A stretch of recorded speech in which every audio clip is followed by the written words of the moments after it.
Hello students, this is your bio class. तो बच्चों, आज हम बात करने वाले हैं 12th बायोलॉजी के 7 चैप्टर के बारे में, that is evolution.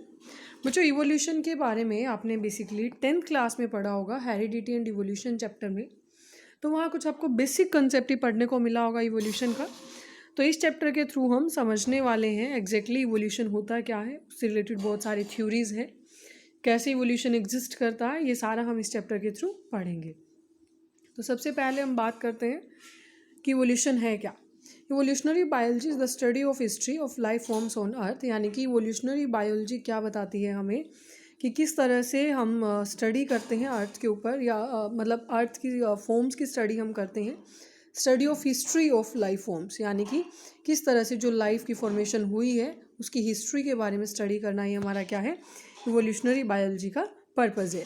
The evolution of life on Earth, different changes in flora and fauna around Earth that coexist along with human beings also forms parts of evolution। यानी कि जो evolution है life का अर्थ के ऊपर हो रहा है, उसके अंदर हम फ्लोरा एंड फना में डिफरेंट चेंजेस जो हैं उनको भी इंक्लूड करेंगे ह्यूमन बींग्स के इवोल्यूशन के साथ साथ। यानी कि फ्लोरा एंड फना, यानी कि हमारे जो प्लांट्स और एनिमल्स में जो चेंजेस हुए हैं, इनके अंदर जो इवोल्यूशन हुआ है वो भी हमारा क्या है, पार्ट है इवोल्यूशन का।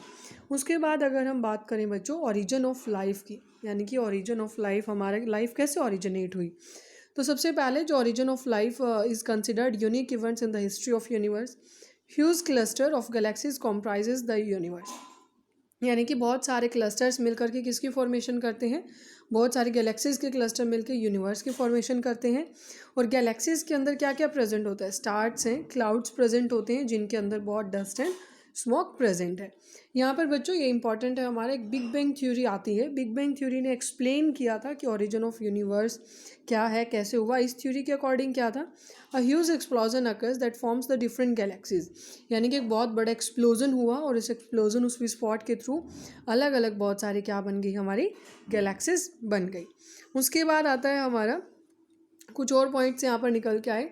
इन solar system of Milky Way galaxies, हम कौन सी गैलेक्सी में रहते हैं, मिल्की वेव में।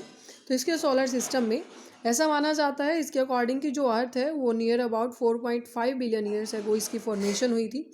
और उस टाइम पर कोई भी अर्थ का एटमॉस्फेयर नहीं था, अर्थ में कोई एटमॉस्फेयर नहीं था उस टाइम पर। सिर्फ क्या प्रेजेंट था, water vapours, methane, carbon dioxide और अमोनिया। ये भी कैसे प्रेजेंट थे, ये जो मोल्टन वहाँ पर प्रेजेंट था, मोल्टन आप समझते हो, यानी कि सेमी सॉलिड या आप कह सकते हो भी पिघली हुई अवस्था में जो भी मटेरियल वहाँ प्रेजेंट था उससे रिलीज हुए थे ये सभी गैसेस, और जिसने अर्थ के सरफेस को कवर करके रखा था। ओके, उसके बाद क्या हुआ बच्चों, यूवी रेज जैसे सन से आती हैं तो उन्होंने स्प्लिट किया वाटर को हाइड्रोजन और ऑक्सीजन में। ठीक है, तो बेसिक है कि हाइड्रोजन को अगर हम स्प्लिट करेंगे तो वाटर को स्प्लिट करेंगे तो क्या रहेगा हमारा, हाइड्रोजन एंड ऑक्सीजन। ओके, इस तरीके से जो लाइफ है नियर अबाउट कहा गया कि life appeared 500 million year after the formation of earth. यानी कि अर्थ की फॉर्मेशन तो हो गई लेकिन लाइफ की अपीयरेंस कब आई, लगभग 500 साल बाद वहाँ पर लाइफ की appearance I.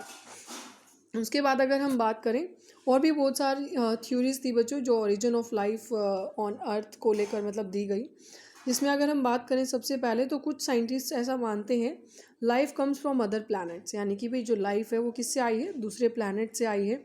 Early Greek thinker thought that life unit of life is called spores transferred from other planets. यानी कि कुछ हमारे ग्रीक थिंकर्स ऐसा मानते हैं, उनका ये मानना है कि जो यूनिट ऑफ लाइफ है वो क्या है, उसको स्पोर का नाम दे दिया गया। और ये स्पोर्स ट्रांसफ़र हुए हैं कैसे, दूसरे प्लैनेट से। यानी कि दूसरे प्लैनेट से वो सभी स्पोर्स ट्रांसफ़र हुए कहाँ पर, अर्थ के ऊपर। तो ये कहा गया इस थ्योरी के अकॉर्डिंग। उसके बाद बच्चों हमारी एक सेकंड थ्योरी आती है। इस थ्योरी के अकॉर्डिंग क्या था, life comes out of dead and decaying matters like straw and mud. Simply अगर हम बात करें कि भाई जो डेड और डिकेइंग मैटर है उसी से क्या है, लाइफ ओरिजिनेट हुई है, लेकिन एक्चुअल में ऐसा नहीं था। चलिए आगे बात करेंगे इसके बारे में। तो life comes out of dead and decaying matter, इस थ्योरी को नाम दिया गया थ्योरी ऑफ स्पॉन्टेनियस ऑरिजिन। क्या नाम दिया गया, थ्योरी ऑफ स्पॉन्टेनियस ऑरिजिन।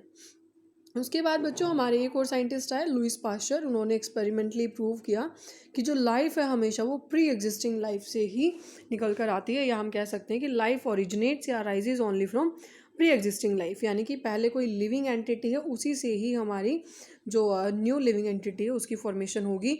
यानी कि यहाँ पर जो ये कंसेप्ट था डेड एंड डिकेइंग मैटर वाला, ये टोटली रिजेक्ट कर दिया गया। तो ये थ्योरी आने के बाद spontaneous theory of origin of life is dismissed, यानी कि जो स्पॉन्टेनियस थ्योरी दी गई थी इस पॉइंट के अंदर उसको टोटली डिसमिस कर दिया गया लुईस पास्चर की थ्योरी के बाद। उसके बाद ओपेरन एंड हॉल्डन, इनकी भी इंपॉर्टेंट है ये थ्योरी, ये दोनों ही इंपॉर्टेंट है। ओपेरन एंड हॉल्डन ने क्या बताया हमें, first form of life could have come from pre existing non living organic molecules. देखो इन्होंने तो कहा कि प्री एग्जिस्टिंग लाइफ से आ रही है, और यहाँ कहा गया कि लाइफ जो अराइज कर रही है वो प्री एग्जिस्टिंग से ही है, लेकिन वो pre existing non living organic molecules हो सकते हैं, लाइक आरएनए हो सकता है, प्रोटीन हो सकता है। And the formation of life proceeded by chemical evolution.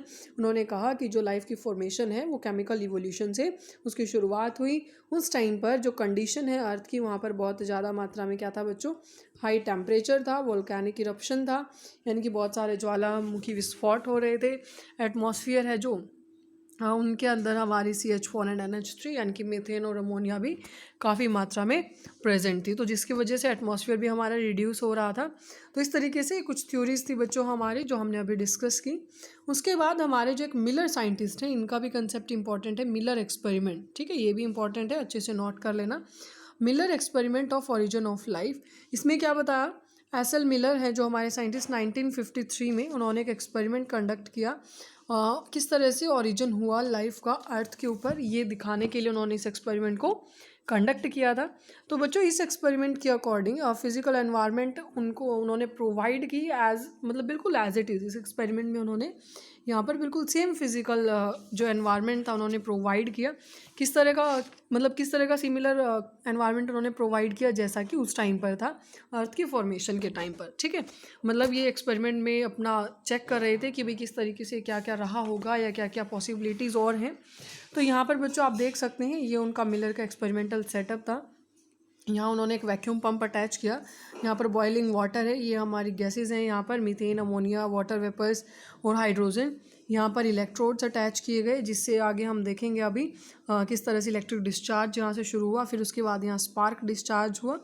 और यहाँ पर आप देख सकते हैं वाटर यहाँ से आउट, यानी कि हम कह सकते हैं एग्जिट होगा। ये कंडेंसर है जहाँ एक तरह से वाटर की कूलिंग हम कह सकते हैं। वाटर इन, यहाँ से वाटर की एंट्री होगी, यहाँ वाटर ड्रॉपलेट्स की फॉर्मेशन होगी, और यहाँ पर वाटर के अंदर जितने भी ऑर्गेनिक कंपाउंड्स हैं वो प्रेजेंट रहेंगे।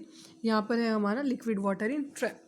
तो ये बच्चों एक सिंपल आपने इतना समझना है कि मिलर का एक्सपेरिमेंटल सेटअप था। इसके अकॉर्डिंग अगर हम बात करें भाई मिलर ने क्या किया, मिलर ने बिल्कुल सिमिलर कंडीशन दी, टेम्परेचर, प्रेशर, लेबोरेटरी स्केल पर।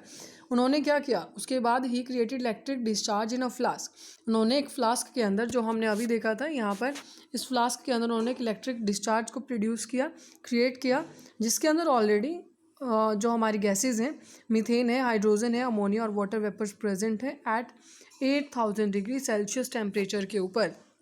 तो ये सभी गैसेस वहाँ प्रेजेंट थी और उन्होंने इस तरीके से यहाँ पर इलेक्ट्रिक डिस्चार्ज प्रोड्यूस किया। तो उसके बाद बच्चों उन्होंने क्या ऑब्जर्व किया, उन्होंने देखा कि यहाँ पर अमीनो एसिड्स की फॉर्मेशन शुरू हो गई है फ्लास्क के अंदर after 15 days of electric discharge. Important है ये, after 15 days of electric discharge वहाँ पर अमीनो एसिड्स की फॉर्मेशन शुरू हो जाती है। अगर हम बात करें आगे, similar experiment by other scientist found formation of sugars, nitrogen based pigments and fats, यानी कि इसी तरह के और भी एक्सपेरिमेंट्स किए गए दूसरे साइंटिस्ट के थ्रू। उन्होंने क्या फॉर्मेशन हुई वहाँ पर, अमीनो एसिड जैसे मिलर ने ऑब्जर्व किया, तो सेम दूसरे साइंटिस्ट को sugar, nitrogen bases, pigments, fats, ये सारी चीज़ें ऑब्जर्व उन्होंने की। उसके बाद इस तरह से analysis of meteorite content also reveal similar compounds, यानी कि अगर आप एक मेटेओराइट को एनालाइज करते हो तो वहाँ भी आप देखते हो कि सेम तरह के ही कंपाउंड्स वहाँ आपको मिलेंगे, जिससे मतलब एक तरह से रिवील किया जा सकता है कि भाई कहीं ना कहीं एक सिमिलर प्रोसेस रही होगी स्पेस में उस टाइम पर, इसी तरह की सिमिलर प्रोसेसेस रही होंगी। तो ये जो एक्सपेरिमेंटल एविडेंस है बच्चों ओरिजिन ऑफ लाइफ को लेकर, इसे केमिकल इवोल्यूशन ऑफ लाइफ कहा गया। ओके, यानी कि हम एक तरह से कह सकते हैं भाई केमिकल इवोल्यूशन वाज मोर और लेस एक्सेप्टेड, बट ये हमारा केमिकल इवोल्यूशन यहाँ से एक तरह से साइंटिस्ट ने यहाँ से ट्राई आउट किया और जिसको केमिकल इवोल्यूशन ऑफ लाइफ का नाम दिया गया। अगर मैं बात करूँ एक्सपेरिमेंटल रिप्रेजेंटेशन क्या था मिलर्स एक्सपेरिमेंट का, तो उनके according the first non cellular forms of life could have originated 3 billion years back, यानी कि सबसे पहले जो लाइफ है वो नॉन सेल्यूलर फॉर्म लाइफ की वो 3 बिलियन साल पहले मतलब आई होगी ज़रूर। They could have been joint molecules like RNA, protein and polysaccharide etcetera, यानी कि वो बहुत सारे जॉइंट मॉलिक्यूल्स, बहुत बड़े बड़े मॉलिक्यूल्स रहे होंगे वो नॉन सेलुलर फॉर्म्स के, उनमें आरएनए, प्रोटीन और पॉलीसेकेराइड हो सकते हैं, मतलब इनकी फॉर्मेशन हो सकती है वो साथ में ही the cellular form of life was probably single cell and originates in water medium. साथ में ही जो सेलुलर फॉर्म ऑफ लाइफ रही होंगी वो ज़रूर सिंगल सेल रही होंगी और वो वाटर मीडियम में ओरिजिनेट किया होगा, उन्होंने शुरुआत हुई होगी। देखो नॉन सेलुलर फॉर्म्स को नाम दिया गया कि वही बहुत बड़े जायंट मॉलिक्यूल्स हैं, आरएनए, प्रोटीन, पॉलीसेकेराइड हो सकते हैं। और सेलुलर फॉर्म में क्या हो सकता है, सिंगल सेल हो सकते हैं, वाटर मीडियम में वो ओरिजिन उनका हुआ होगा। The theory that first form of life across slowly through evolutionary forces from non living molecules is called biogenesis. यानी कि फर्स्ट फॉर्म जो लाइफ की आई है वो धीरे धीरे जो उसका इवोल्यूशन फोर्सेज के थ्रू मतलब इवोल्यूशनरी फोर्सेज के थ्रू जो ओरिजिनेट किया है जिसने नॉन लिविंग मॉलिक्यूल्स, ठीक है। बेसिकली आपने यहाँ पर क्या समझना है, the theory that first form of life यानी कि सबसे पहले जो लाइफ की जो फर्स्ट फॉर्म आई है वो किस तरह से इवोल्यूशनरी फोर्सेस के थ्रू आई है और किससे, नॉन लिविंग मॉलिक्यूल्स से, उसको नाम दिया गया बायोजेनेसिस का। यानी कि नॉन लिविंग मॉलिक्यूल्स से लाइफ का ओरिजिनेट होना by evolutionary forces is called biogenesis. तो ये हमारा बायोजेनेसिस की टर्म भी हमारे यहाँ से क्लियर हो जाती है। ये मिलर्स एक्सपेरिमेंट के थ्रू बच्चों ये बायोजेनेसिस की जो टर्म है हमारी निकल कर आती है, तो आज आपने पढ़ लेना है। कल हम एवोल्यूशन ऑफ लाइफ फॉर्म्स के बारे में डिस्कस करेंगे। आज आपने कुछ ये बेसिक जो थ्योरीज़ हैं और मिलर्स एक्सपेरिमेंट है ये आपने अच्छे से पढ़ लेना है। इसमें कोई डाउट हो तो आप बता देना, हम उसे दोबारा डिस्कस कर लेंगे।